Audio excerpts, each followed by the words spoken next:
What's going on, everybody? Welcome to Thursday, April 10th version of Gary Williams Stole My Lawn Furniture Show. As you saw by the thumbnail, probably, we have Geoff Arnold coming on today from Masson.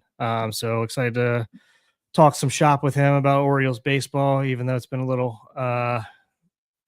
less than desirable lately. Yeah. But yeah, they're getting back from obviously their road trip. So I'm not sure what time he's joining us, but once he gets on here, we'll talk to him a little bit about that. But I saw Lars' comments in here. We definitely have the Masters on somewhere around both of us for sure. Yeah, there's a second tab open with the Masters on, and then there's also a television straight in front of me that you guys can't see. That's got Scotty and Morikawa's group going. So yeah. Happy Masters week, guys. Happy Masters Thursday. It's one of the best weekends of the year. The Orioles are on the struggle bus. Yeah, that's true, Laura. In fifth place in the AL East. Not the start to the season we were looking for out of the Birds. 4 hits yesterday. 4 hits yesterday is alarming. What's going on with the bats, man? I know the starting pitching staff hasn't been amazing, but it's just yuck. God. Yeah, not good. And everybody's saying the same thing. It's just consistency issues, which is frustrating. I mean, really, they should have won the game when Morton pitched. More than likely, you got to score more than 3 runs in that game. And I know we got screwed by the umpires a little bit there. That was like one of the wildest situations I've ever seen.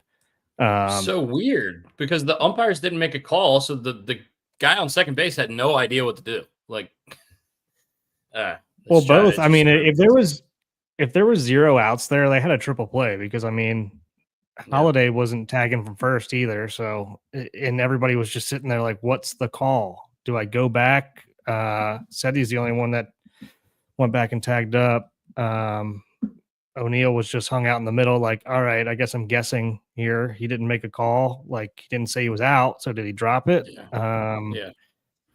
So he was kind of in no man's land. Did the call ended up being the right call after the review? Did they just kind of, with them not giving a call, or they just left our guys out to guess and kind of screwed us, ran us out of an inning there? So that's what I was more frustrated about. But yeah, I don't even know what you do there. I mean, somebody's got to make a call. The third base umpire's got to be out there making that call. Yeah. And I think that's probably what Hyde was arguing the whole time. Like, hey, you guys didn't make a call, so this is ridiculous. Like, and I think it ended up being the right call at the end, right? It ended up being the most fair way to do it. But I mean, it's like a lack of what's the word I'm looking for? Professionalship on the umpires for not making a call right away. Like, you have to give them some sort of indication on what to do. Yeah, I mean, right, wrong, or indifferent. Like, if they make a call, whether it's a drop or an out, at least like they can review it. They can review it. Exactly.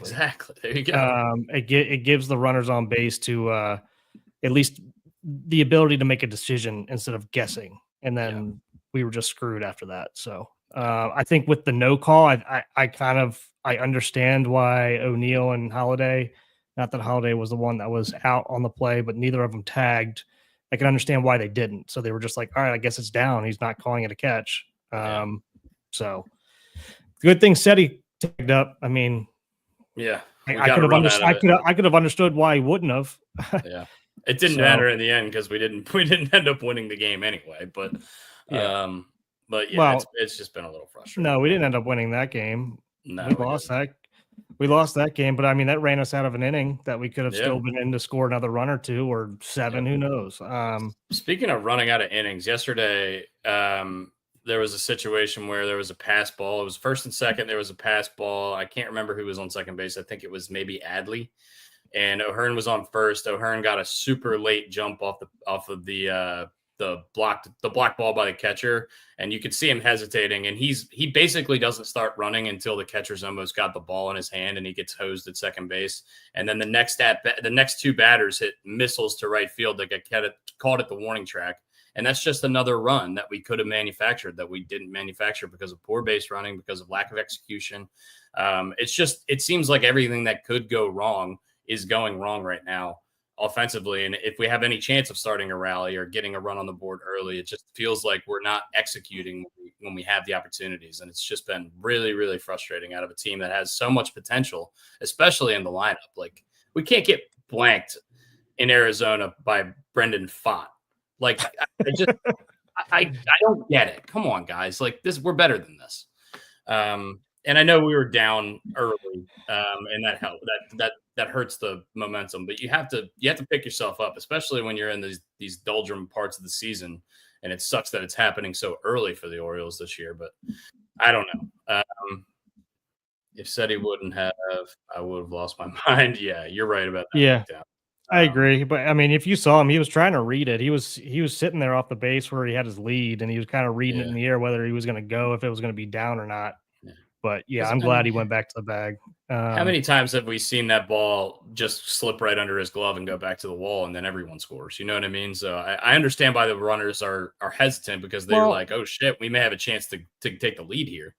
But you know, it was also just so weird because the throw was, I mean, one of the worst throws I've ever seen in Major League Baseball player. It was like Rick Ankiel pitching. It was bad. Did he tear his UCL on that throw? That was ridiculous. Because he came up like his arm was like killing him. It's like he grabbed the ball and gripped it like with his pinky and his ring finger, and it just slid off the side of his arm, or the slide of his hand, and he just had no control over it. It was like he came up shaking his arm and was like, I don't know. He had a weird reaction to it, like he just like heard something pop in his arm. I'm like, I hope something did after that throw. Well, look, if I made that kind of throw, I'd probably be blaming my arm too. Yeah, right. I don't think I'd want everyone to think, oh God, this guy's just an idiot. Yeah, and also, I mean, how many times have you seen like that play where that sliding catch and the glove gets stuck on the ground and the ball kind of like it's in the glove but it slides out? You know what I mean? Like bends the glove back. Yeah. So I mean, it was just a lot of weird shit. Did they get the call right? Ultimately, yes, but they just really screwed us in terms of that inning. I mean, we could have still been in that inning. I mean, if we knew what a call was. So yep. But yeah. And I do want to talk about Charlie Morton in that outing. If you haven't seen some of the posts that I've put up, I went back and watched that game the next day or yesterday, I guess, because I didn't watch it live. Fell asleep pretty early. I saw a lot of negative stuff the morning of before I watched the game about Charlie Morton and like get him out of here and all this different stuff. And I went back and watched the game. And I'm like, this was a hell of not a hell of a game, but it was a good pitched game by Charlie Morton. I mean, he was a bulldog in this game. Yeah, stuff's not there. Some of the mechanics are a little bit off. Command's obviously not there with 5 walks. And a couple of those walks were the ones that ended up coming around the score. But the guy made some big pitches and got himself out of some big situations. And ultimately, he had it down to 1 pitch to get out of that last inning. He had 0-2, 2 outs to Naylor or to Smith right before that. And then hung 1. And then same thing with Naylor on the next one. He had him 1-2. So he had chances to get out. So let me bring Brian in here real quick just to say hi. He looks like he's on an airplane. What's up, guys? man? Hey guys, on the plane heading to St. Thomas. Just want to say hi. I hope you guys have a good day today, man. Man. You guys have a good, safe flight to St. Thomas and have fun down there, Brian. Thanks, guys. See you, buddy. All right. We love you. All right. That was our normal third host of the show, Brian Rogers. He's on a flight to St. Thomas, so he can't join us today. But good for him to call in. We always love seeing Brian, and we're wishing him safe travels. I'm a little jealous of him right now. But without further ado, we got a guy sitting backstage that you guys probably all want to hear. 2023 Maryland Broadcaster of the Year. You probably recognize his voice on 98 Rock or WBAL. The voice of the Orioles, and you've probably seen him a couple times on Masson with Big Ben up there in the booth. Without further ado, let's bring on Mr. Geoff Arnold. What's up, buddy? Let's get you over on the big screen. Yeah, there we go. Can you hear us, Geoff? Can you hear us? I can't hear you either. Yeah, we can't hear you. All right, we'll try to figure this out. Okay. How about now? Can you hear me? There we go. We got you. Yeah, there we go. Okay. There we go. Oh man, how you doing, man? You still out in Arizona, or you guys make your way back yet? We got back last night at about 12:15, 12:30, something like that. So yeah, so here chatting with you guys, and I guess I got to start with this. I usually start with people asking me questions, but I have to ask this: Did Gary Williams really steal your lawn furniture? That's a common question we get. Yeah, it is a pretty common question. No, he did not. You reached out, and I'm like, these guys have the best podcast name I think I've ever heard. So I have to go on this show. But I want to start with: Did he really steal one of your guys' lawn furniture? This was a drunken night at a bar back in probably 2010 or something like that in Canton. We were watching a Maryland basketball game. A bunch of people were coming out with podcasts, and we're like, man, everybody has a freaking podcast now. And we were just like, if I name one, it's going to be this, because we were watching like Gary Williams at the time. Yeah. And just like screwing around. And then we finally started this show about a year ago, and we were like, all right, I guess we got to do it, right? I mean, we said we were going to do it. Yeah.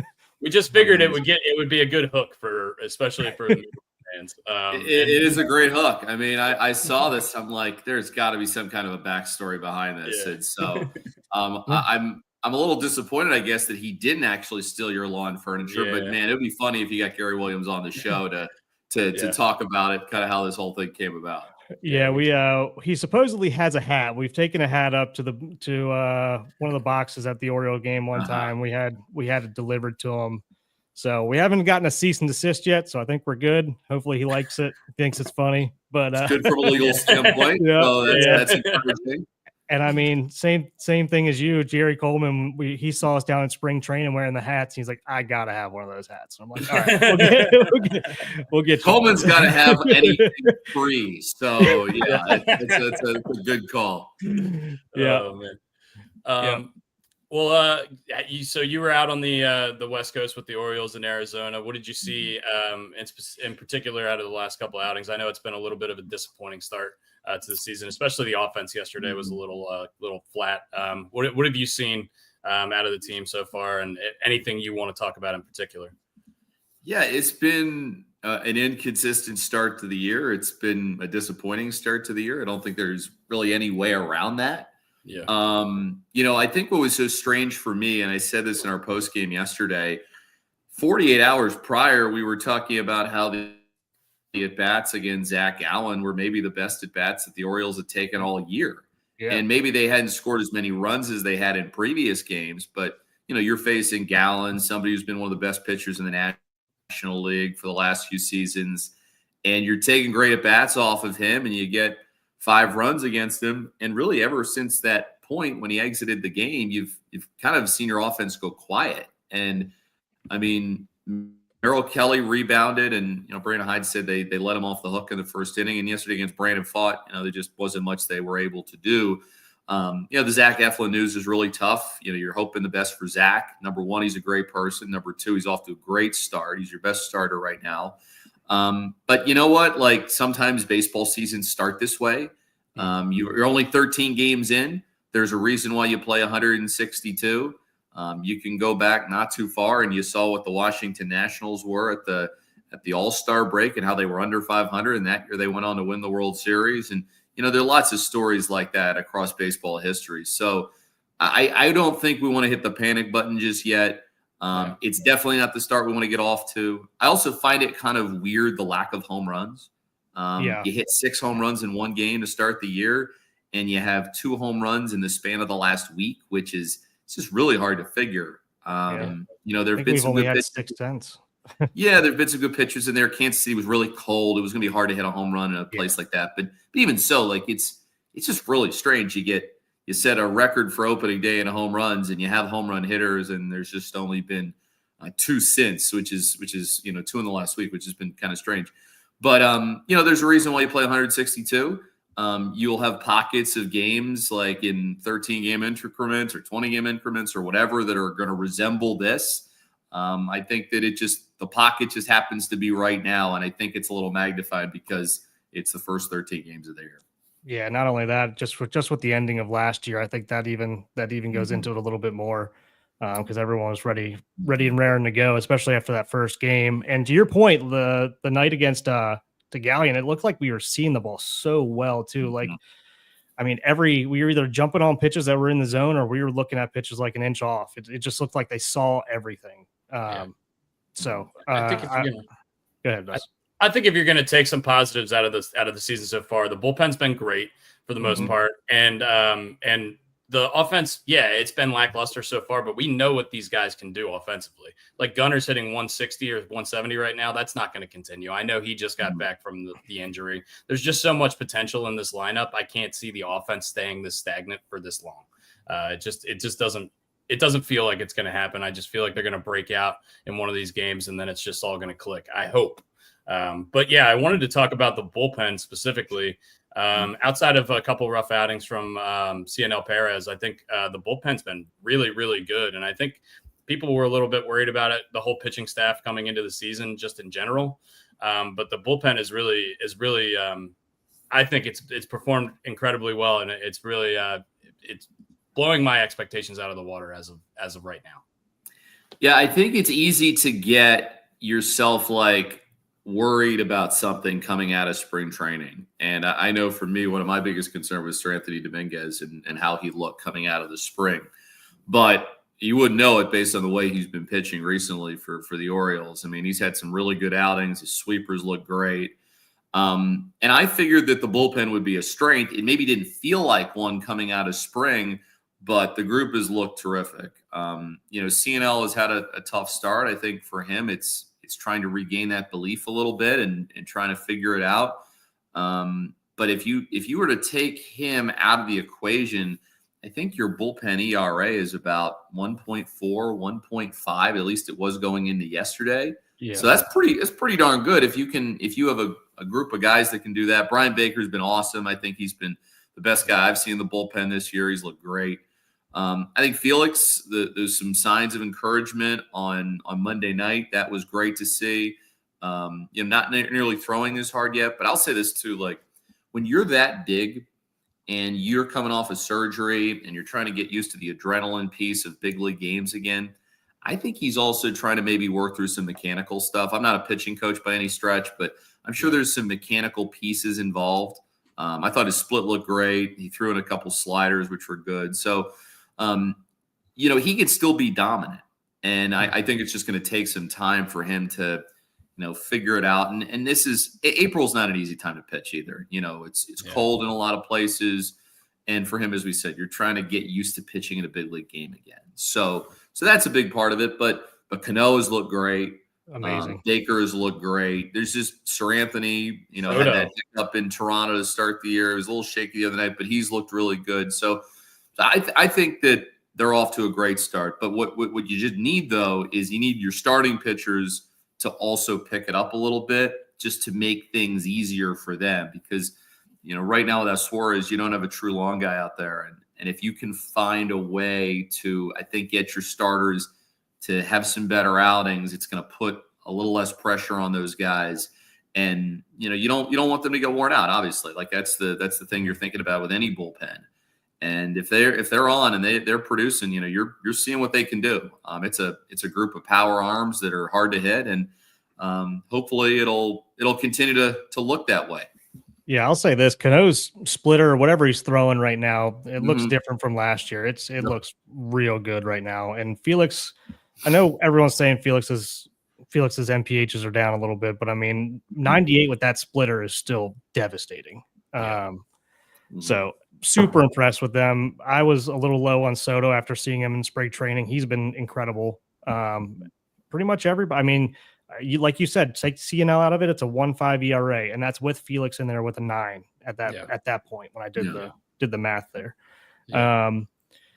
But yeah, like you said about the starters, I think we're close. I was watching some of Charlie Morton's outing in Arizona, and I mean he's just a couple of pitches away from going 6+. I mean, he's right there without very good command and without his best stuff, and he's still being a bulldog, getting out of some of these situations. He's close, man. And Sagano's right there with him. Kramer had a little bit of a rough patch yesterday, but Yeah. So I mean, I see where we're starting to trend in the right direction here at times. I'm seeing glimpses of it, even though some Orioles Twitter I don't think believes me. But Orioles Twitter is a weird place. Twitter's a pretty wild place. I'll say that. Yeah. And you know what? Like that's the thing about watching sports these days, as we all know. When you see something that your team is doing, it doesn't matter who your team is or whatever. You see something that you don't like, and it's just easy to kind of lose a little bit. Yeah. But yeah, I think that like Charlie Morton, as you said, like Charlie knows what's going on. He's been doing this for so long. He's 41. I think his stuff looks good. I think the quality of his pitches are good.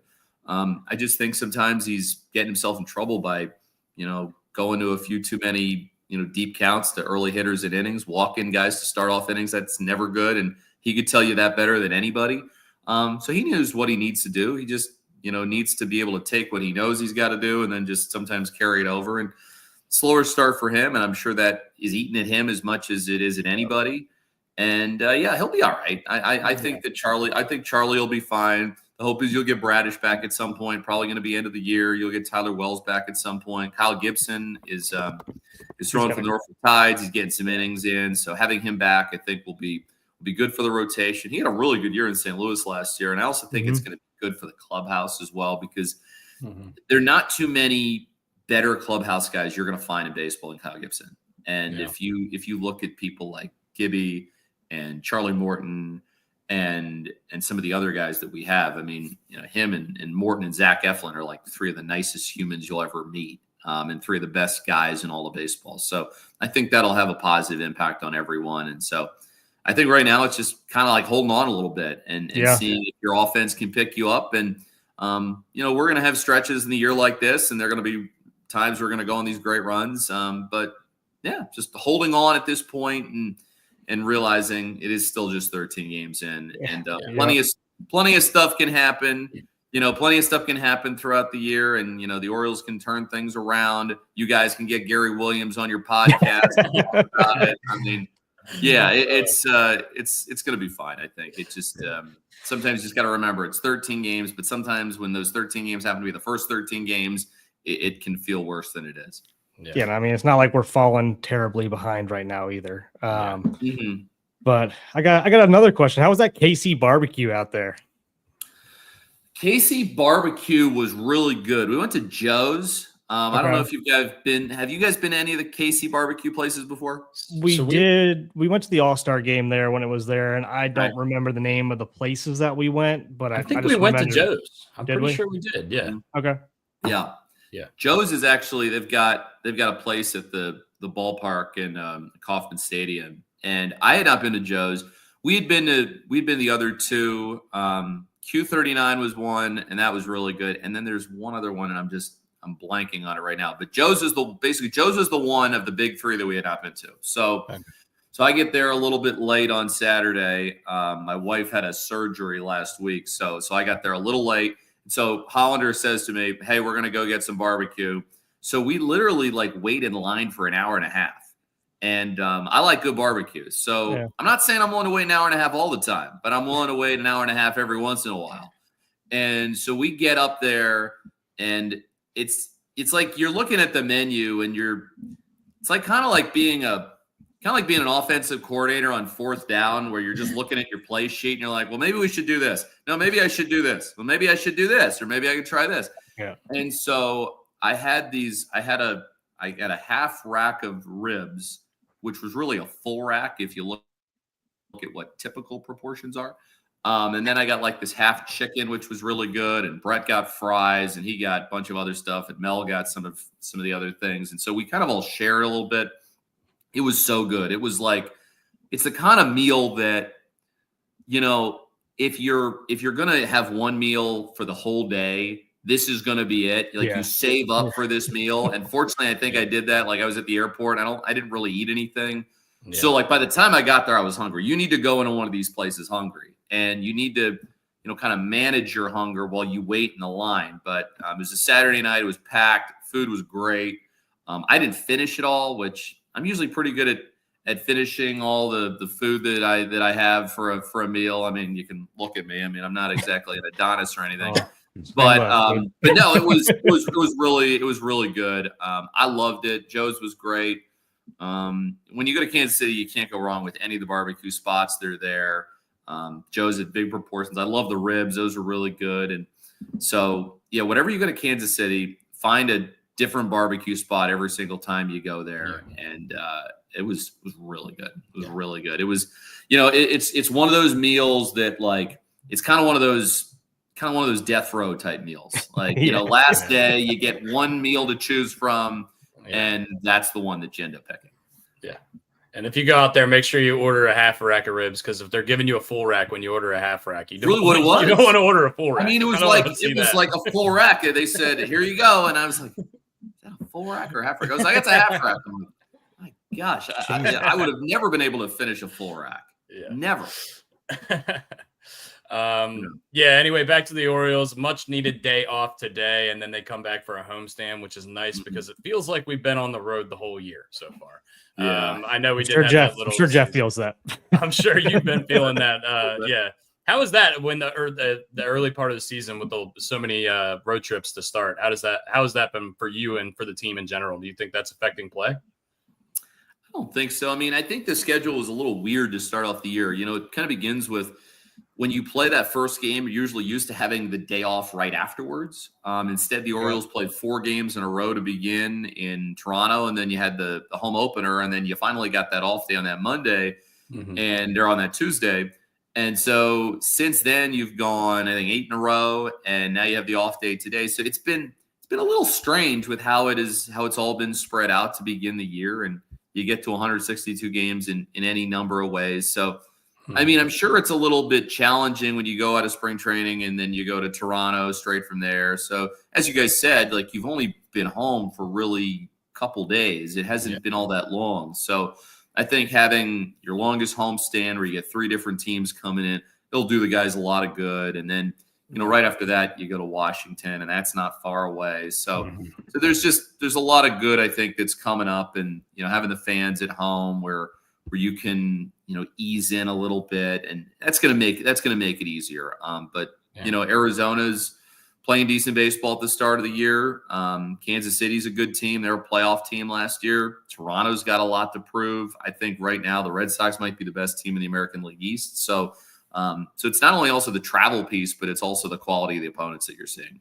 Yeah, I agree. I remember Ben saying at the beginning of the season, I think it was on Ryan Ripken's show, that he was like, we just need to stay afloat here because we got a gauntlet to start the year. I'd be remiss here. A lot of the people in the comments section are waiting for Ben to come up and pop up. And it's funny. It's funny. Here, I'll show you something. Here, he just called me a second ago.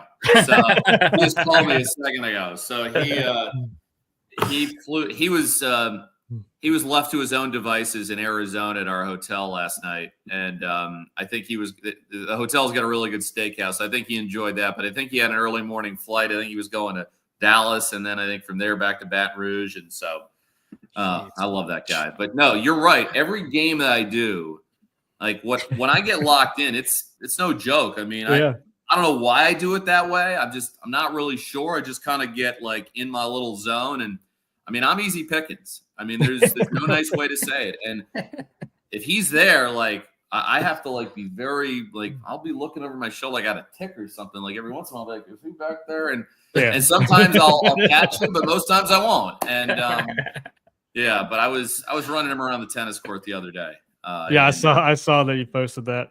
Oh my god! And also him coming out saying that he thinks he can beat Phelps if he gives him 50 yards or something. And I was like, I don't know if he can still beat him, dude.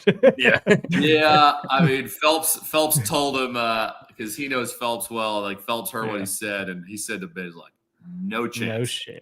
No chance. So, man, I love Ben. I can listen to Ben talk forever. Oh, he's the best. He is one of a kind. I just want to get another chance with him on the tennis court.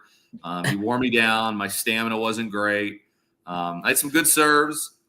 Every serve he would send my way was like it had some kind of curve on it, like a lot of really good RPMs and analytics to it. And I just like, oh, and so I had some bad returns, but Yeah. I think we play like the first 5 games without taking a break, and then I go and sit down and whatever. And where we're staying, we were playing on the they call it the stadium court, which is really saying it's the nicest court that's the closest one to the area where you rent the rackets from. Yeah. And so Brandon Hyde is actually up on the treadmill watching the whole thing because the gym overlooks like Stadium One. And he's like, I gotta watch these guys. I gotta watch this. And then he said to me, he's like, man, you take a lot of breaks. And I was like, yeah, I'm out of shape. So I do a lot of weights and stuff. I don't do a lot of cardio, and I think it showed up, and I think that's what cost me.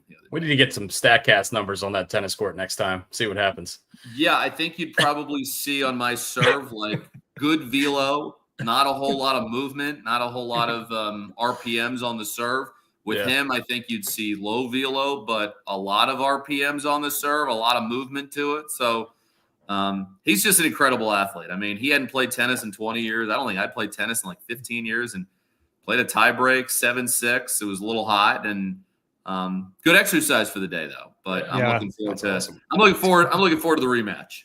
Yeah, I was gonna say Ben doesn't strike me as a tennis guy. And also, if the whole team has a front row seat to you guys playing and he loses that game, he's never hearing the end of that. Oh, never. Never. He's got me in the bag races. He's got me in the tennis, and he's got me in pretty much everything right now. So we're gonna have to figure out something I can beat him in. All right, Geoff. Well, thank you very much. We've taken enough of your time today. We really appreciate you coming on the show and hanging out and supporting. If you have anything to plug or anything you want to talk about, go ahead and do that. When you on TV next? Yeah, what's going on? I'm on TV in May at some point. Okay. TV in May, I think it's the White Sox. I think I'd have to look at my schedule, but yeah, I'm there most days this year. A lot of radio, and so be back at it on Friday. And Brett and I are back together, I think, next week. So he and I'll have our fun. We're kind of we're each other's work wives, and we drive each other nuts, and but we have a ton of fun, and our group has a lot of fun, and we'll continue to make it fun, and hopefully we're going to be calling a couple more wins pretty soon. Yeah, that's why we love you guys, man. Yeah. I appreciate the hell out of you, man. Thanks for making time for us after a long road trip. Yeah, and if you can get me one of those hats, that would be ideal. I don't want Jerry Coleman to have that over me. It's like I got one of the lawn furniture hats, and I'm the one saying, "Well, I was on the show, and I still need one of the hats." Yeah, so Jerry doesn't have one yet, so we got to get you one first. Oh yeah, we'll get one. Give me one first. I love Jerry Coleman, by the way. He's hilarious. We catch up a lot at spring training. We have this place that we go to in Longboat Key called Harry's Continental Kitchen. If you ever go down to Sarasota, check out Harry's Continental Kitchen. We'll go there on a Monday or a Thursday or whatever. And Chris Collinsworth lives like right nearby. So I've seen him in there a couple of times. And then Coleman will take me over to the Longboat Key Club. His dad is a member there. And he can easily get in there, but he kind of likes to play a little game of it. Where he'll just say, just tell him you're going to the spa. Like he kind of likes to feel like he's sneaking in there. Yeah. And so it's just a really funny game we like to play. But we'll go out there, have a couple of adult beverages, and walk on the beach. And he also loves the different flags that they have on the beach. Like there's a green flag that says it's okay to swim. There's a yellow one which is like use some caution. There's a red one which is like don't go in. And then there's a purple one, which is his favorite of like the beach flags, which says dangerous marine life. So it's like a jellyfish comes out there. So Coleman has gone to the beach a number of times and survived the purple flag. So we're still happy that he's with us, but and he brags about love him. And it's a fun Baltimore media scene. I'll say this. We're all pretty close. We all spend a lot of time together, and we're all nuts. So we have a good time. But yeah, I appreciate you guys having me on, and hopefully, if I'm the good guest that you have today, hopefully Gary Williams is the next guest, and he's the better guest. At some point, that's the goal. That's the goal. But we're gonna have to bring like a lawn chair or something if we ever meet Gary, and see if you could get a picture of him taking it from us or something. Oh my gosh, be the new logo. Yeah, a silhouette. All right, fellas. All right, see you, Jeff. Thank you. Jeff. Thanks, man. Appreciate it. All right, guys, that was Geoff Arnold of Masson. Go check out him and all of his socials and stuff like that. Thank you very much, Geoff, for coming on the show. We really appreciate you, man. Man, I actually, I was sitting there thinking he's been like constantly on the road here at the beginning of this season. It's a lot of travel, man. That's yeah, that is rough. I mean, they've just been home for Boston, right? We didn't have a series after that, did we? Nope. Then we went right to Kansas City. So yeah, but yeah, I'm luckily, sure like he said, luckily, day off today, and then we got 9 straight games at home, and we have a couple days off in between that, and then our first road series after that is Washington. So that's basically 12 straight games.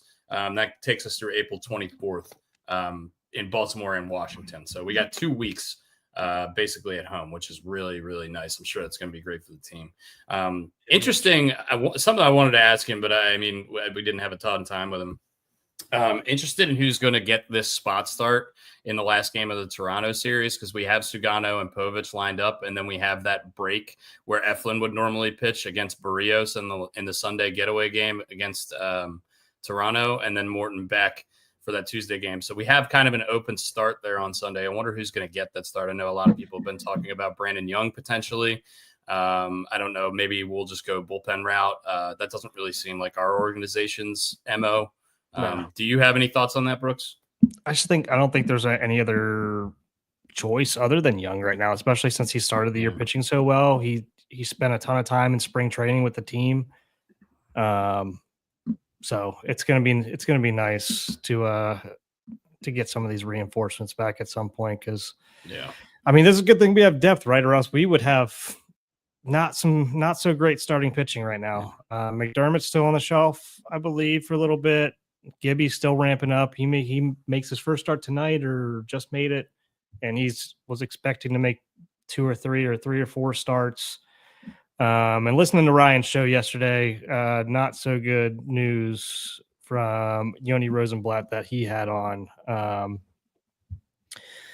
So if you missed his show, and I know a lot of the guys here obviously are followers of Ryan's show, he had Yoni on yesterday talking about some of the injury stuff. It sounds like Eflin's going to be more of a 3 or 4 week thing, and that's best case scenario. Especially with lat stuff, and I'm getting real sick of this lat stuff, to be honest with you, because it's a nagging thing, it sounds like. And then he also brought up a great point that I had a few questions on. Was he said when you have these lat strains, it leaves the elbow kind of open for injury,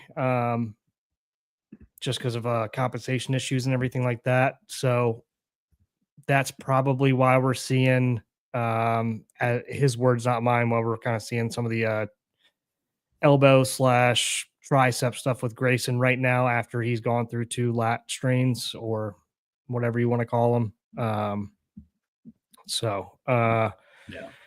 And I think I said on the last show, I do not expect Albert Suarez to be back this year at all. I just don't. It sucks, but I am hopeful that reinforcements are coming. Gibby's on his way back, and he did pitch surprisingly. I shouldn't say surprisingly, but quietly really well last year. For just because he pitched for a team that wasn't doing much. So, and realistically, the guy's been around for a long time. Usually, you don't see guys going into their 40s pitching that well at that age. I think he had like a 4.1 or 4.2, something like that last year. That's a very productive season for a guy who eats innings. And we've said it before, that guy eats innings. And what do the Orioles need more than anything right now is dudes who can freaking eat innings. Once this offense comes back to life, those guys are going to be much, much more valuable, I would think. Yeah, I guess one other thing that I kind of wish that we would have asked him about was just kind of some of the consistency with the lineup stuff. Yeah. I know we've talked about it. Everyone's talked about it. But yeah, I still am kind of in the camp. I know this is the time, if we're going to ever do it, is to figure out what kind of combinations work. I get it. But it's also nice to have like here's our core guys that are going to be there every single day, and then work in certain nights off for each of them, and not have it be a full turn of a lineup every single time, it feels like. But it seems like it's I mean, honestly, the last couple games seem like it was a little bit better in terms of not being so drastic. And it's hard not to put Urias in there right now either with the way he's swinging the bat. So, but I mean, like I said, the one thing that I just did not understand or get was the Mateo thing in center field. So, but we're past that. We're way past that now. And we're also only 13 games into the season. If we get closer to, I don't know, we just need to get through April, man. Got to get through April. Once May comes around and we're not, and the offense consistency is still lacking, then I would be a little bit concerned. So next couple weeks are kind of going to be telling for me, for my opinion. So what are your thoughts? What's going on in the Masters? Aaron Rye, our two-gloved friend. No, he's not our friend, but he's winning right now. He's 4 under through 9. He's in the lead. Steven Yeager, who was in contention at the Valero Texas Open a couple of weeks ago, was is -3, and then we have Joaquin Niemann and our boy Scotty Scheffler, tied for 3rd at -2 through a couple holes, and Tyrrell Hatton just joined him.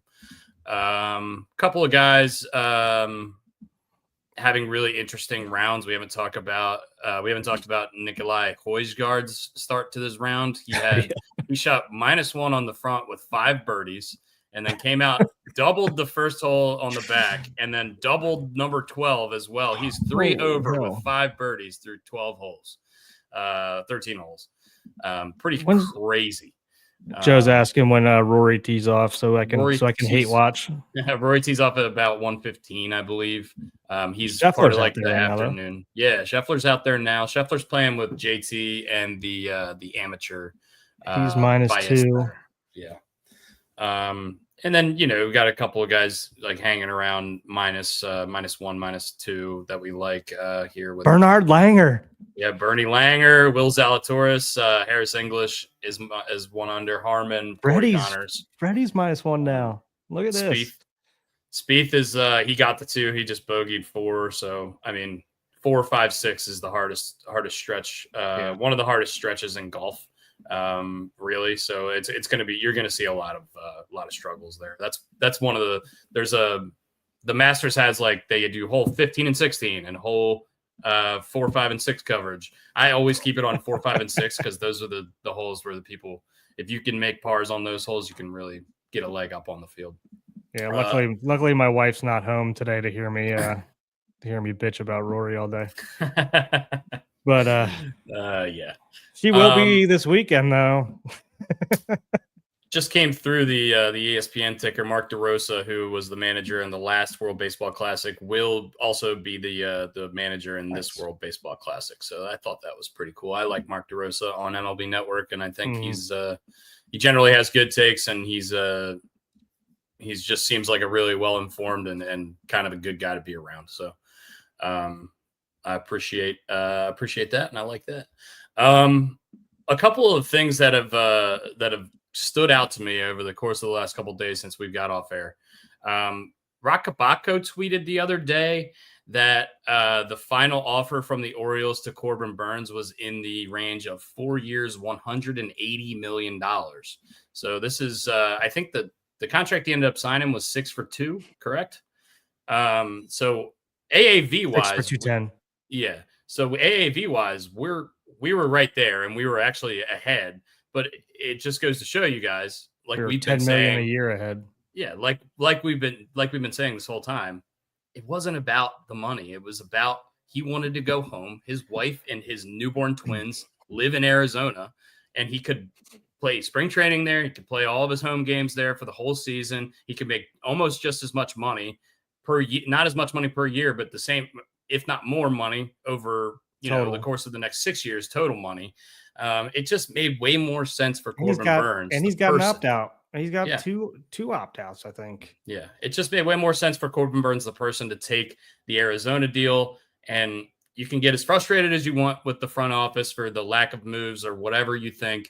But the guy was never going to come back. Well, the one thing that people were like, well, why did we offer him 6 then? It's like, well, did we really want to give a guy who's 30 years old 6 years at the most AAV ever? Yeah. I mean, Toronto offered him more than Arizona did. He just didn't want to go there. And we would have had us. We would have had to offer him 10, 15 more $1 million per season. And that's just, if you're running a business, you can't just go out and throw money at things. Like, and you have to be somewhat conservative. And the sad realism of living in Baltimore, being a Baltimore fan, is that, I mean, look, it's a small market city, and not everyone's going to want to come there, especially if they're a West Coast guy. Yeah, and the other thing is, I saw people saying, like, why are they breaking this and coming out and saying what they offered to him now? Is it just to save face with how the starting pitching staff has started and the injuries? No, it's because we were in Arizona and Burns had brought it up in an interview. Like, this is why it got leaked. It wasn't just because Eflin just went down, and obviously we've seen the starting pitchers have not held their weight this year thus far. But yeah, it's literally because Burns is on the D-backs. He was asked about it in interviews. He's talked about scratching of the head for years, for how many years we offered him. And I don't know if that was taken the right way or the wrong way, but yeah, like you said, he was going back there. And I listened to the interview, or most of the interview. I shouldn't say all of it, because he was on Ryan Ripken's show yesterday. Burns was, and they did an interview that they put out after the show. And basically, once he found out that Arizona was interested, he kind of got tunnel vision on that, try to make a deal work that made sense for him and his family. So it didn't matter if he could figure out a deal that made sense, even if it wasn't even close. He was going to do it. And like I said, we offered him $10 million a year above what Arizona did. It would have been $2.5 or $3 million more. It would have been $2.5 or $3 million more than the next biggest contract ever of all time, year wise, in terms of per year salary. So I don't want to see the complaints anymore. I'm done with it. Yeah. It's over with. He's not here. Let's stop bitching about it and move on. Yeah. So, moving on to outside of Orioles stuff, because we've been mainly Orioles and Masters stuff so far. We were talking about this right before the show. Did you see this, the ending of the Cleveland Guardians versus the White Sox last night? If you haven't, go check it out. So the situation is such. Cleveland's up 3-1. They have Emmanuel Clase on the mound, who's the best closer in the game. And he has been over the course of the last couple of years, unless it's a playoff game. Sorry, shots fired. I didn't need to do that. But there's 2 outs in the bottom of the 9th. And Chicago White Sox have a chance to tie up the ball game. They have runners on second and third. And they get a base hit, a slow ground ball that squirts through the shortstop and third base hole. And the guy on third scores easily. The guy on second base rounds third and pulls his hammy and just comes up lame and gets hosed at the plate. He's just limping basically halfway down the line, and they lose the game. And it just sucks because they could have tied the game. I've never seen a game end in such that fashion. If you guys haven't seen the video, Griffey was coming around third and pulled his hamstring too. Yeah. If you guys haven't seen the video, go on Zach Bollinger's Twitter. It's one of the first videos on there, or you can just type in, the ending of the Cleveland Guardians versus Chicago White Sox game. But anyway, it's crazy. I've never seen anything like it. I feel so bad for the guy. Mike Tauchman is his name. He played for the Yankees for a little while, kind of a journeyman. Just a shitty thing that happened. Sorry not about his that, fault Joe. at all. Yeah. That sucks, man. And in the same light as that, I had I brought it up on Ryan's show. One of the staple families in the Baltimore area, and some of our good friends, best friend. I wouldn't say we're not close with them or anything like that, but she's only 37, 38 years old, 39 years old, somewhere in there. And she passed away here the last couple of days as well from cancer. So, as well. So Vicky Brick, RIP to her. I wanted to give her Brick Bodies. If you're familiar with the gym that's in the Baltimore area, That sucks. It really sucks. Really sad. Some of our best friends' best friend and grew up with them, so they're going through a lot right now with that as well. Yeah. So wanted to give that a shout out as well. A lot of people going through tough times. Just reach out to your friends, reach out to your family. If you haven't talked to somebody in a while, pick up the phone, give them a call. It only takes 5 minutes, and it can mean the world to some people. So yeah. We saw something else that was going on good yesterday. I'll say this. I'll say something good about Rory. Did we see his daughter put this ridiculous putt with him and Shane Lowry? She almost missed the ball, and it still went all the way to the hole. That shows you how crazy. Like it almost stopped. It almost stops. I'm looking at it right now. She hits that ball. I mean, 2 inches. Like she hit that ball 2 inches, and it went 25 feet into the hole. She basically blew on it. I mean, yeah. If you haven't seen it, there was a lot of really cool stuff that always comes out of the par 3 contest, especially with the kids running around and the wives and the caddies and stuff like that getting to hit shots. I saw Koepka hit a hole-in-one. Keegan hit a hole-in-one right in front of his kids. Poppy is a better golfer than y'all. Yeah, you're right. She's 100% going to be a better golfer than us when she gets older because of her dad, I would imagine. Also, I saw that the Olympics has approved mixed golf events for the next Summer Olympics, so we might be able to get to see Scheffler and Nelly Korda team up, or whoever's the top guy and woman in the world at that point. That should be a really cool event. I don't know if they're going to do alternate shot or what, but I think that is a really cool thing. I think the PGA and LPGA need to take a little look into that as well. Yep, a lot of people have been saying that for a long time. Did you watch? I wanted to bring this up too, since we're on golf. Did you watch the live stuff with the creators? I did not. It was really cool. Yeah. I hope that I know that the PGA is warming up to the creator stuff, the golf creator scene as well. But live actually put it on display and made it. I think they called it the something duels, live duels or something. I forget what it is.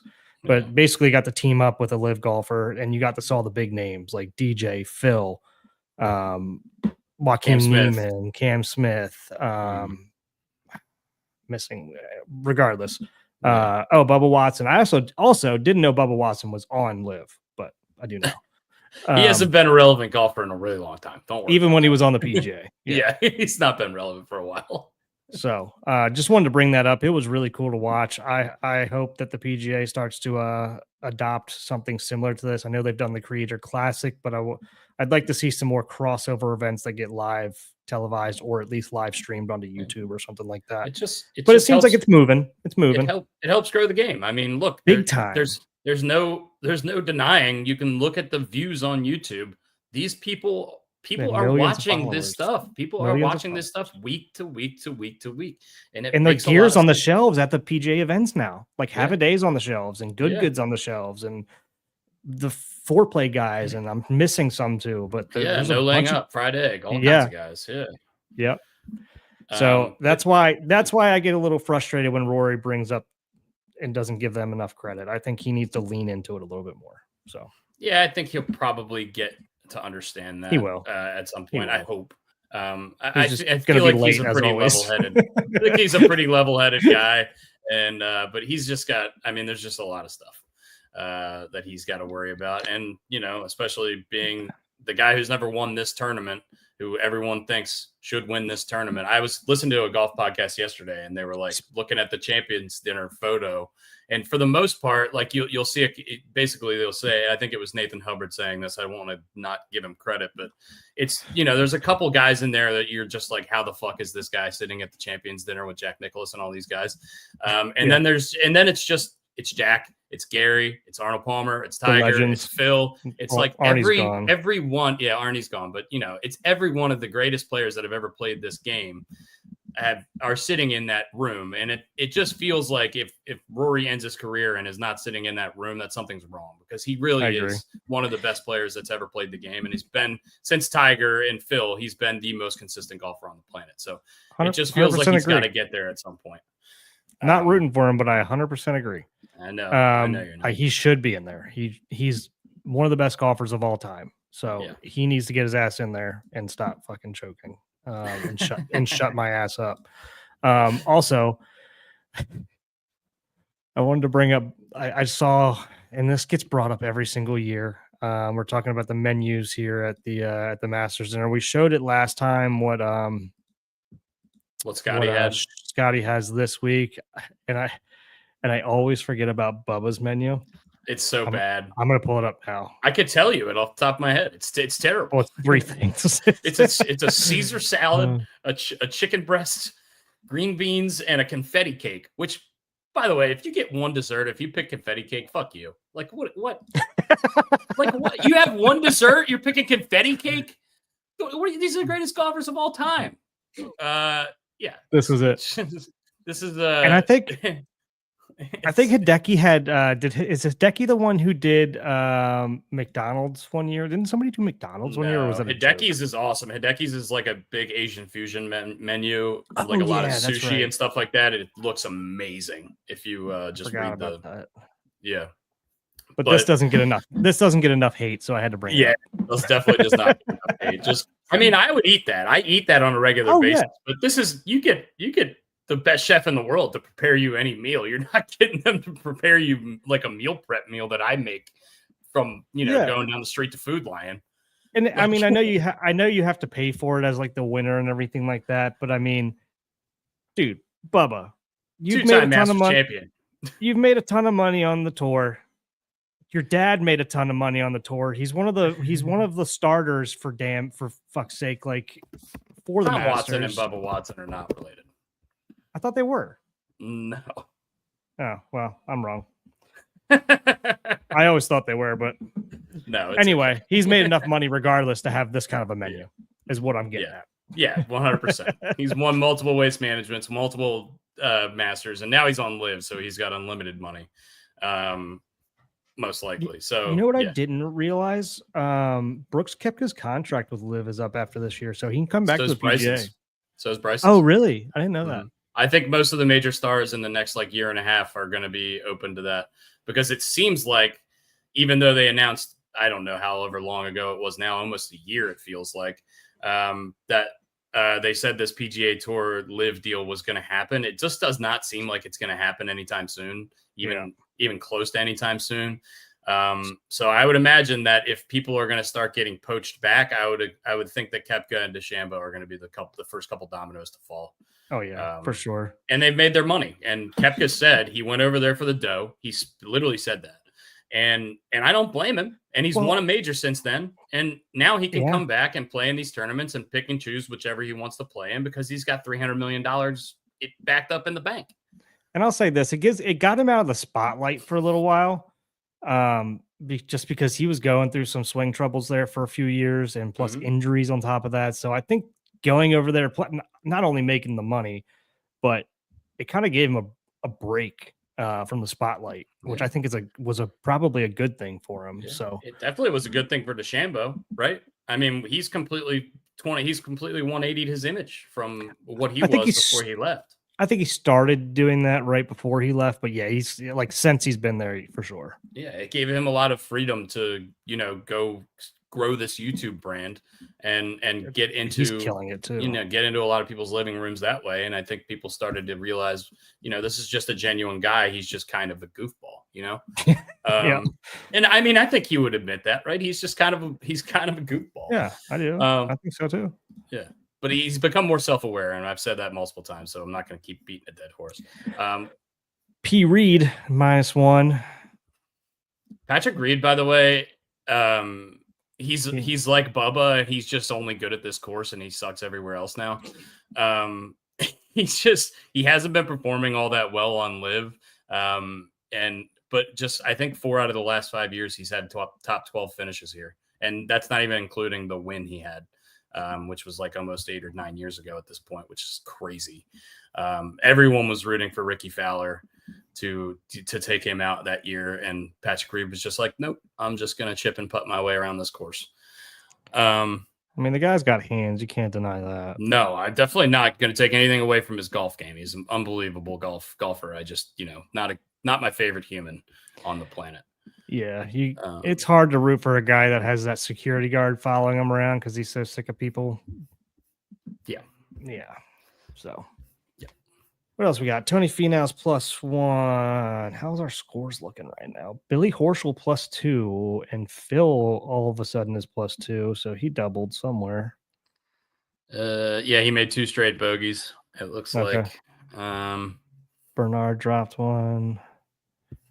Yeah, I mean, it looked like it was kind of gettable early with a lot of low red numbers on the first couple tee times, but then everyone, like I said, they hit that stretch between 3 and 6, and it's just freaking gnarly. Who won the par 3 yesterday? I didn't get to see the final results or anything because they talk about that being like the par 3 curse or whatever. Yeah. Nicholas Echevarria.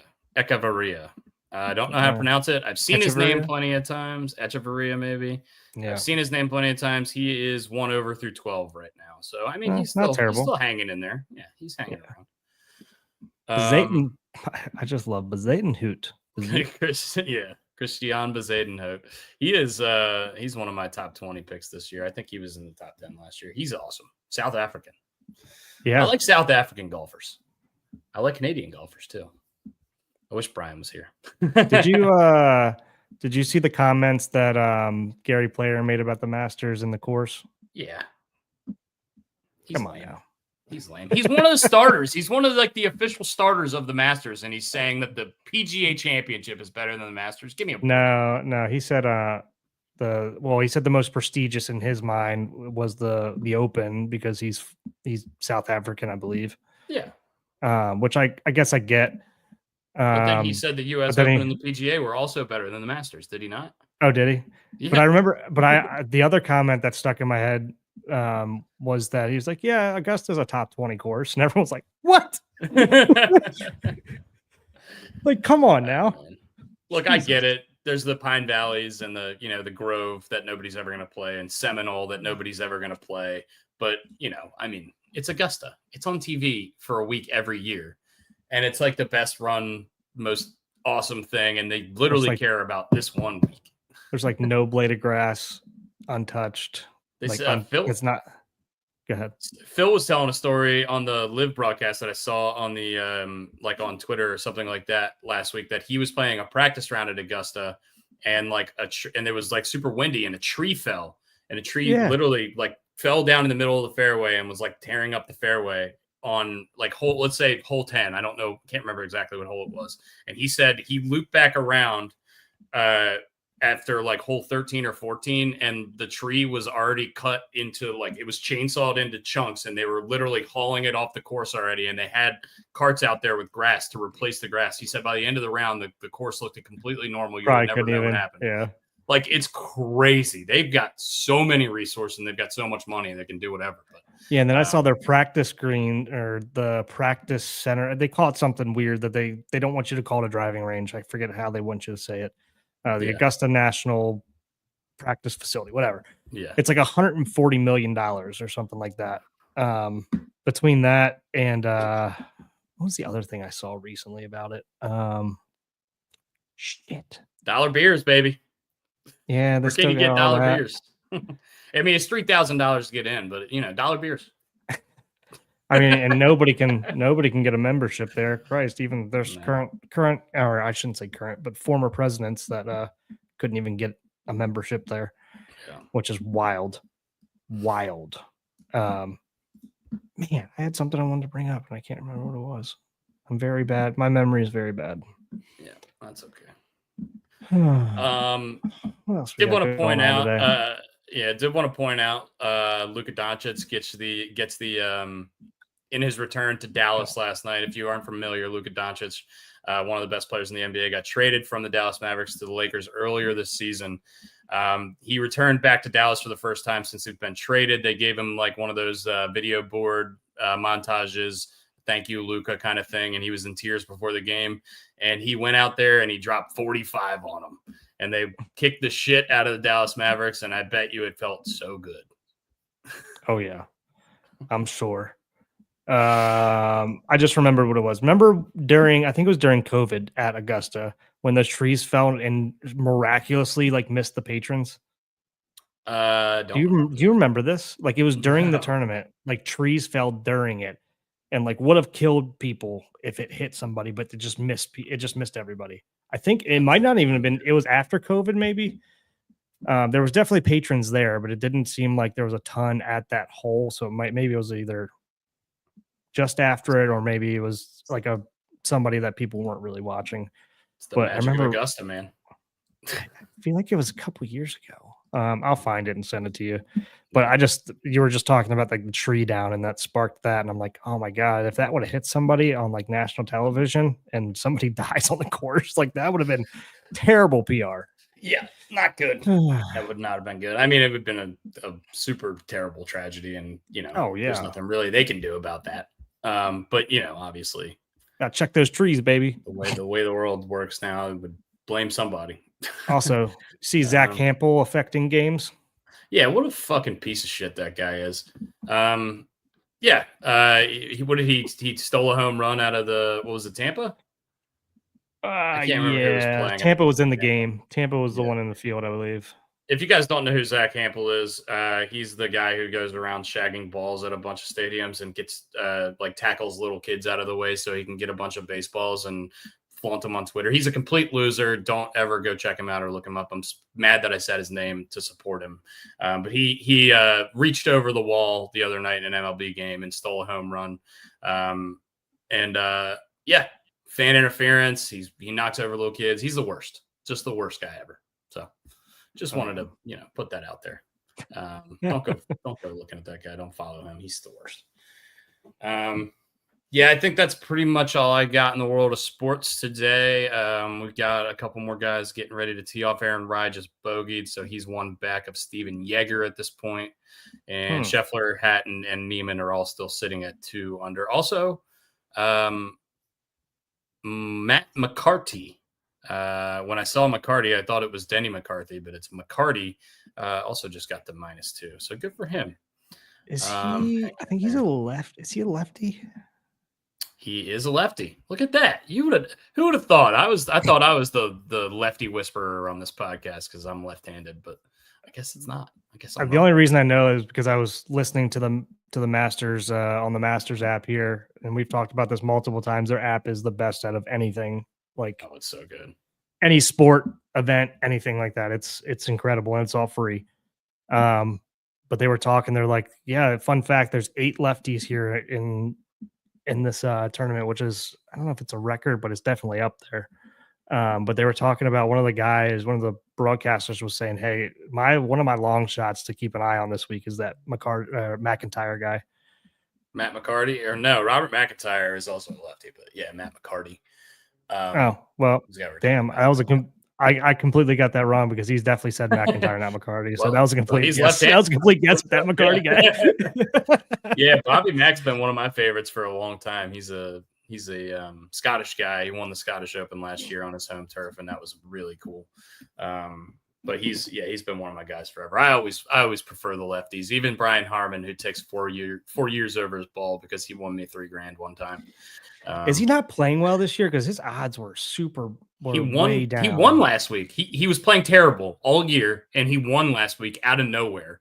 And now his odds went from 180 to 1 to like 110 to 1 after he won last week because that was his first good tournament of the year. But I mean, look, if you just look at the history of lefties, for whatever reason, I guess it's because there's so many holes that shape right to left, and it's so much easier to hit a fade than a draw if you've ever played golf. I guess the course just sets up so well for lefties. Think Bubba, think Mike Weir back in the day, think Phil. He was the first having lefty, so much success. Mike Weir, yeah. Mm-hmm. First Canadian too.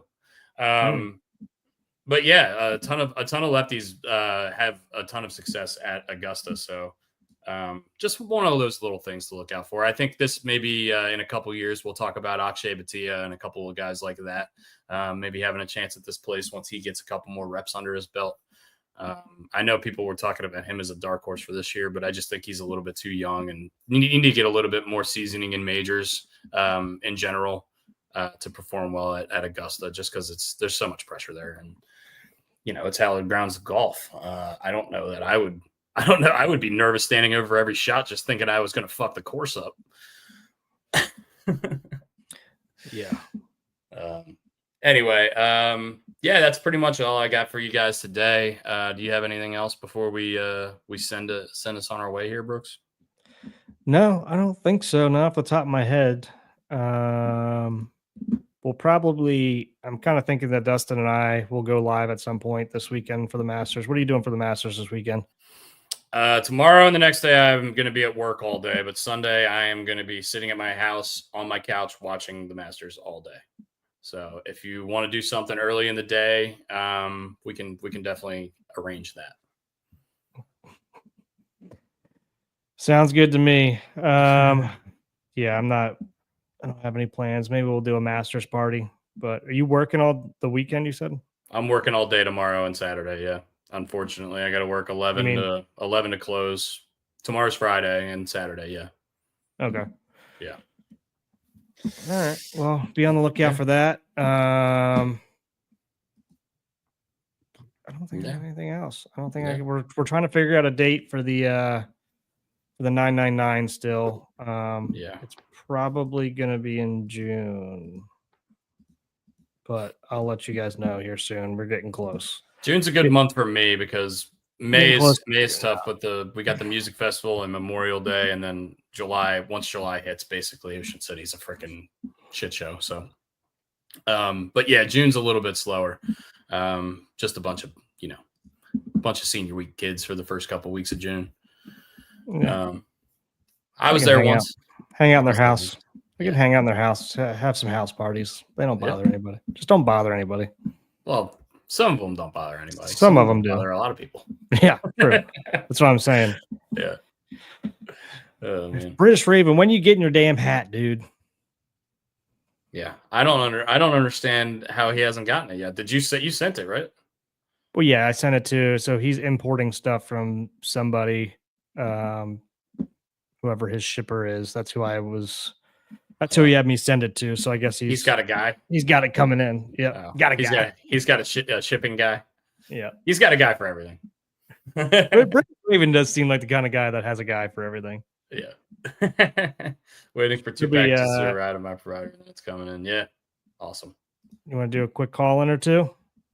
Yeah, sure. Let's get 1 or 2 going. I'm trying to I gotta get to the grocery store, and then I want to watch a little bit of the Masters before I get to the golf course later. I have to sub in a men's league tournament at Glen Riddle tonight because my buddy JP's partner is unable to be there. So I'm going to try to not embarrass my buddy JP on the golf course tonight. We're playing a 9-hole match against a guy, and I'm getting 7 strokes, which means that guy's a scratch, and I'm not excited about playing against him. Yeah, that's not going to be fun.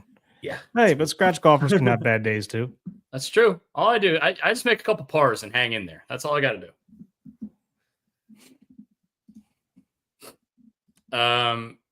Yeah, Joe, give us a call in. Bruce Raven, if anybody wants to call in, give us a few call-ins. We'll run maybe about 10 more minutes here, 5 or 10 more minutes, and then we'll probably call it. Yep, Kyle Gibson's on the bump tonight.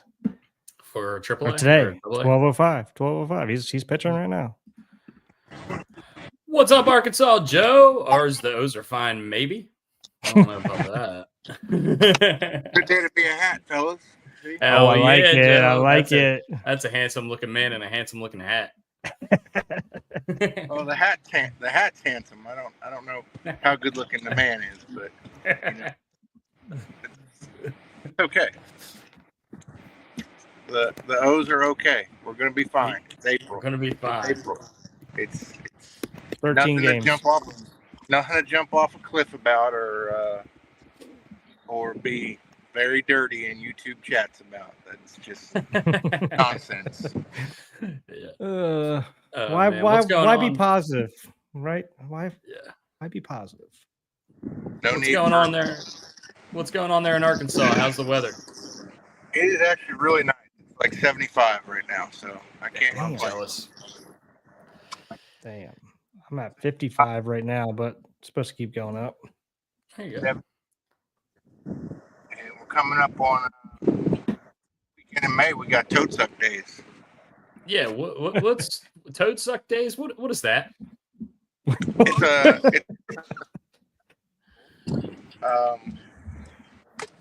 that happens in Conway, Arkansas. It is from 1982. They moved it to Conway in 1982. It started in the township of Toadsuck. I put the actual link to the website in your Discord there, Brooks, on the Gary Williams one. And but yeah, they do toad races. They race the toads. I don't really know what the prize is if your toad is faster than the other toad, but they have live music. There is a town of Toadsuck that is above Conway, but the festival got a little too big for Toadsuck because it brings in about 100,000 people. They have live music. They have food like any other festival.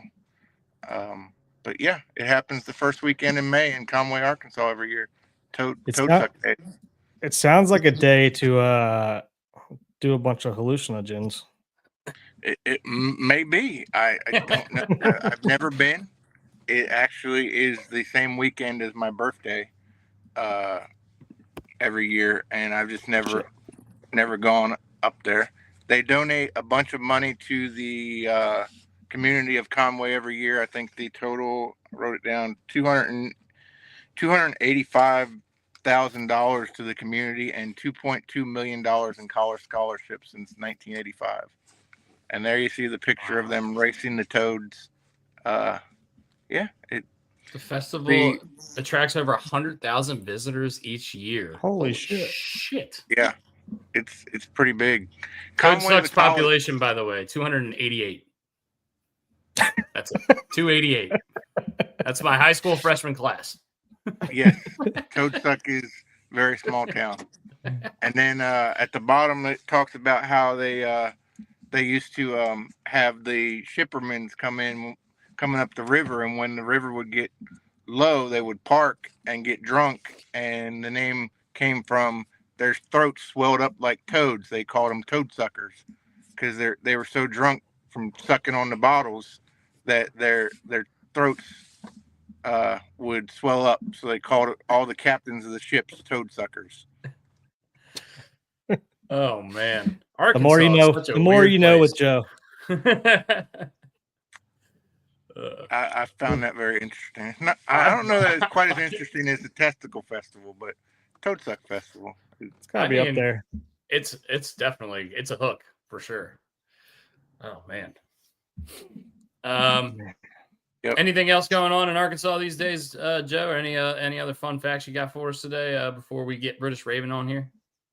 The Razorbacks play the Dogs this weekend in Georgia, so it's going to be a tight big game, tight series. The Dogs are number 6 in the country, I believe, right now. So should be good. Y'all are 31-3.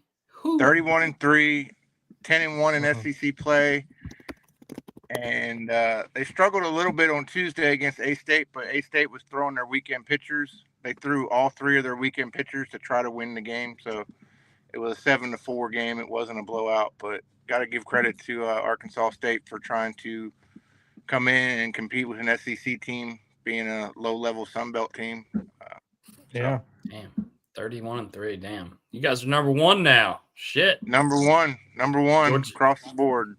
Georgia Bulldogs are number 7. They're 29-5. That's not going to be a fun series. 9 guys above 300 batting average and going for the Hogs. Are you serious? Yeah, 9 above 300. So they spray the ball around. And you know what helps? Fucking consistent lineups.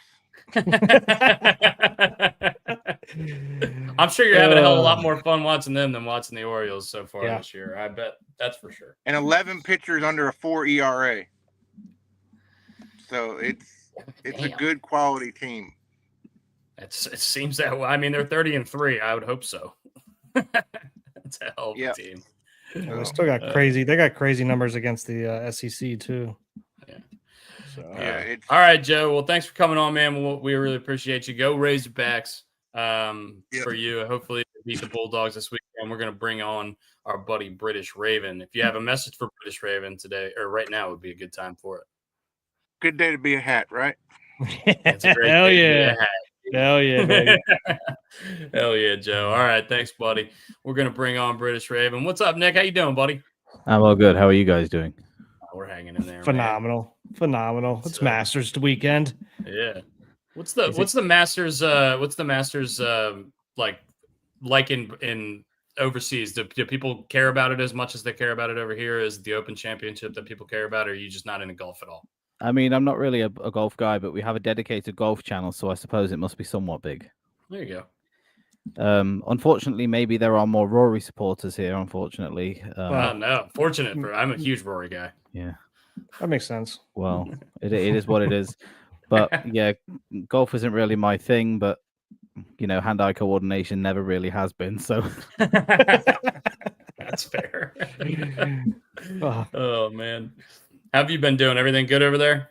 So things have been a little bit different here. I've been upgrading my area where I do call-ins from. So as you can tell, you can actually see everything in my background now. Mm-hmm. Yeah. I'm not a grainy mess. £200 well spent. There you go. Yeah, it needed to happen. I was calling in off a very old £20 webcam that is easily easily 8 years old. Wow, and that's plus the connection going overseas too. I'm sure that wasn't helping either. Well, I mean, the connection is fine because I tend to backload a load of that my end, having a gigabit connection. So, no, there you go. Shit. Yeah. You got the good problem stuff going on. The problem usually isn't me. Yeah, I don't have the greatest internet situation here. I'm trying to figure that out too. I promised this last time. Oh fuck yeah! No, the spinner belt. I'll move the microphone out the way. It spins. But the spin isn't the best thing about it. Are you ready? Oh yeah! Oh my god, who's on there? Booker T. I see Booker T. Yeah. Stone Cold Steve Austin, Heartbreak Kid Shawn Michaels, Trish Stratus. Holy shit! Yeah, Trish Stratus. That's a fucking like Hall of Fame belt there. You got CM Punk there. That's incredible. You have John Cena on there? John Cena is the only one I don't have. Really? Oh, you need to get that. That's his belt, man. Yeah. You got Ric Flair on there? Yeah, right at the back. Oh my god. That's awesome. This actually wasn't my project piece. I bought this off an estate sale.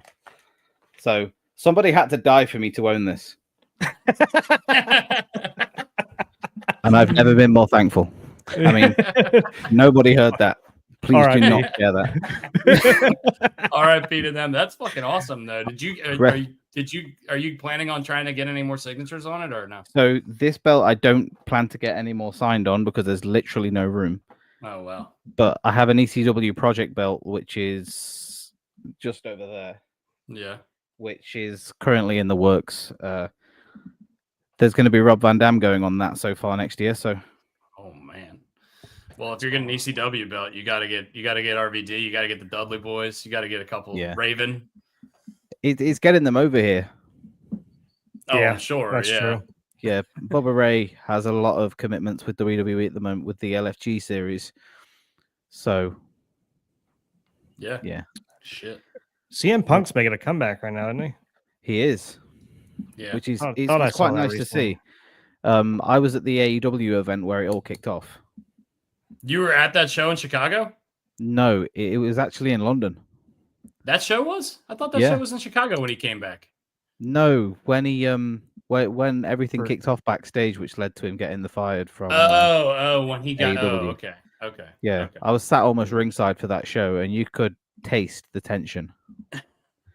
I turned to my partner when him and Samoa Joe were going out, and I said something went off backstage. Yeah, you could tell.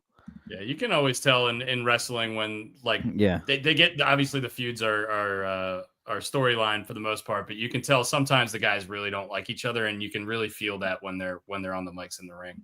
Oh, for sure. The Shawn Michaels Bret Hart stuff back in the day was so good. Yeah. Anyway, all right. Nick, do you have any other stuff you want to talk about before we wrap up here? Yeah, what are your thoughts on the Orioles right now? I think it's it's much too soon to really be completely in the mud. But they're doing things that could ultimately be done better. Yeah. So a consistent lineup would be nice, but like you said, Brooks, this is the time to try new things. You want to get it right going into the end of the season, but just getting into the playoffs is the issue. Yeah. If we can get there, brilliant, but we need to do more than we did last year. Yeah. And if being terrible at the start of the year is better than being terrible at the other end of the year, I would take it. Yeah, and it's just the more frustrating thing is just some of the stupid boneheaded baseball that's been played. Just not making such dumb mistakes all the time, which we're not used to seeing out of this group. So Yeah. No. Georgie Mateo, that's his name because he can't catch for shit. yeah. Yeah, I like what you said there. Make adjustments at this point in the year so that they could take place during the season, and then we can get everything straight by the playoffs. And that adjustment has got to be being more consistent in the lineup, and hopefully being able to be more consistent with getting the runners that are on base in. And the double play thing has got to stop. We got to stop grounding the double plays. I don't think it was as bad last year just because we were just striking out a whole lot more. I guess. I don't know. Maybe they emphasize putting the ball in play and it's eating them. It's coming back to bite them right now, but it's frustrating for sure. We're making good, solid contact, but the ball's just not landing where we need it to land. Yeah. I would And agree with that. is that rash? Is that them just being a little too aggressive? It could well be. Yeah. I mean, we haven't seen many home runs this year, which, to be fair, we said we didn't want to see as many as we did last year. But we still need that spark. Yeah, for sure. I agree with that. I mean, we were very home run dependent last year, and we wanted to get better about that. But I mean, look, the losing Anthony Santander and those 44 home runs, that's hurt us so far. Hopefully we'll be able to get back. Drafts in a couple of weeks. We haven't talked to you about the Ravens in a long time. Who are you expecting the Ravens to take, and who would you like the Ravens to take? See, I'm not going to go too much into the specifics who I'd like the Ravens to take, but for me, that Oregon DT. Okay. And you think that's a guy that's going to be roughly in the range? I think a lot of those D tackles are kind of lumped together, and people don't really know where they're going to go. Yeah, it's gonna be tough. I mean, it all depends because the Ravens do have a few needs that could be addressed at that position. Safety being one of them. DT another. Especially with Michael Pierce going, that's a massive hole in that run stuffing D line. So offensive guard, I would say too. If there's a really good offensive guard prospect, we could probably get one of them, right? OG would be a nice pick, but I just don't see the Ravens taking guard in first round. It's just I don't the Ravens don't optimally do. No, I think they basically said the linemen on both sides are pretty deep between rounds 2 and 3 this year. So I would imagine if we're going to go guard, that would probably be second or third round kind of thing for us. The good thing for the Ravens is we have a lot of very good picks where we need them. Yeah. I'm just wondering if we're going to trade out of that first round pick or not, and just get a couple more in the middle rounds. But I have no idea. I wouldn't be shocked. Depends how it plays, right? Yeah. I mean, if somebody gives us a stupid offer, we're going to take it. It's just one of those things.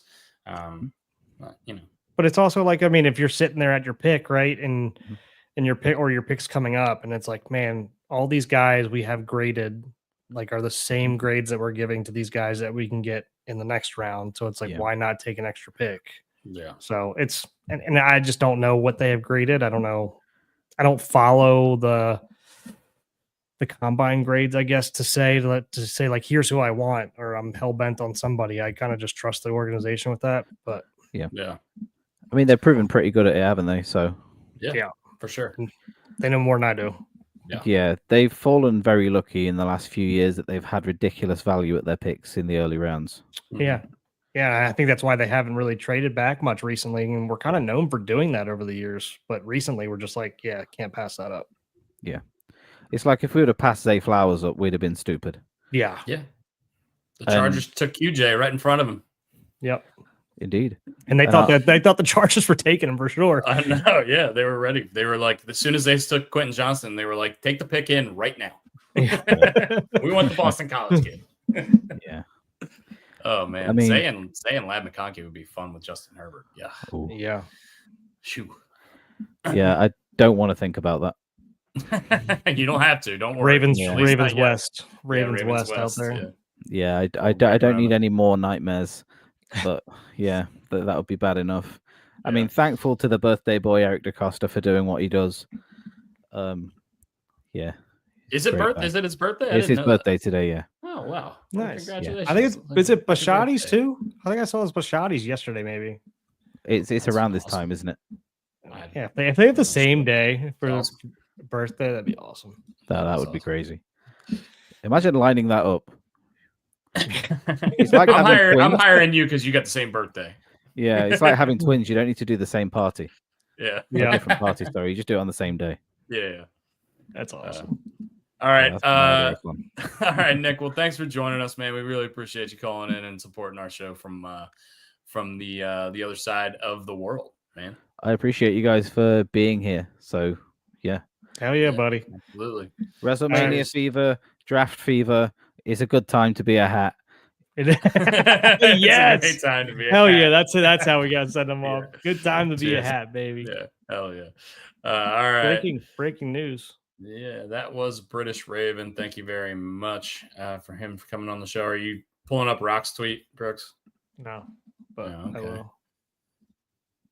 Oh, I love it. I love it. It's validation. It's one season, but yeah, I'm happy about Major it. League Baseball. If you guys aren't reading, if you're just listening, Major League Baseball has banned Zach Hampel from attending games for the rest of the year as punishment for his interference incident at Steinbrenner Field. That is awesome. I love that. Is it fake? No, this is from Talking Yanks. Shit. I don't think Talking Yanks got If it's from pretty- Talking Yanks, then it's good. Laura just commented it's fake. I don't know if it's the same thing, whatever. But that's awesome. Please I be really real. hope that's real. Please be real. Maybe Talking Yanks got. I got Penix to Metcalf the other day. Yeah. You want to bring up Rock's tweet? Yeah, Rock. I mean, it's just a quick thing. Rock Kabaka just tweeted Enrique Bradfield Jr. was just removed from the Double-A Chesapeake game with left hamstring discomfort. Don't know how serious that is. Obviously, that was just 8 minutes ago. Hopefully, it's just like a little nagging injury and it's not going to be a big deal. But that guy is a speedster and a guy kind of goes and gets it in the outfield. So those little kind of hamstring issues can tend to linger with those kind of players. Yeah. The rest of it doesn't make sense. Okay. So this is probably not real is what we're doing. Let's get this off the screen just in case. No, but it would be nice. It'd be a good day to do that. Let's see, where did I find that at? Yeah, I don't see it anywhere on top of Twitter. Maybe Talking Yanks took it down, or they got No, they got Talking got- Baseball. It was actually Talking Baseball. Was it really? Not associated with John Boy. Yeah. Okay. Oh, okay. I got Well, Penix so- to Metcalf again. Yeah, got screwed up again. Whatever. We were excited for a second, but whatever. Laura said she got caught by it too. Yeah. Well, whatever. Sorry guys. It's always good. Like you look at the name and then you look at like the actual like handle, and they make it so close every single time to where I just don't double check it. And then I click on it and it's like, all right, there's a space right there. I'm like, God damn. Oh my Got god. so excited. Got so excited. All right, guys. Well, that was our Thursday edition of Gary Williams Stole My Lawn Furniture on April 10th. Thank you guys for tuning in. Thank you to Geoff Arnold again for coming on the show. We really appreciate you, man. Hopefully you have a great rest day today, and then you get back to call some Orioles wins because we've seen not enough of them in the Toronto, Cleveland, Cincinnati, then Washington, I believe, is the schedule coming up. Yeah. Something I like just that. saw the Rockies tweet from last night. It made me laugh. The Rockies, if you don't know, the Rockies lost 17-2 last night. And you know how the Twitter account always comes out final, whatever. It says like the final score, like Rockies 2, whatever. It just says final. The game has ended. I like it. That's I love it I too. do like that. Rocky's Twitter account. Anyway, yeah, once again, that's been our show. Thanks again, Geoff Arnold. Thanks for British Raven, Nick Mason. Thank you, Joe Radke, for always calling in and being awesome. Congratulations to Brian and Katie going to St. Thomas. Hopefully they have a safe flight down there. Yeah, it's Masters Thursday, guys. This is one of my favorite weekends of the year. Enjoy watching the Masters, and hopefully enjoy some Orioles wins, and we'll have a great weekend, and we'll be back with you maybe this weekend. If not, we'll see you on Tuesday for our regularly scheduled program. See you, boys. See you.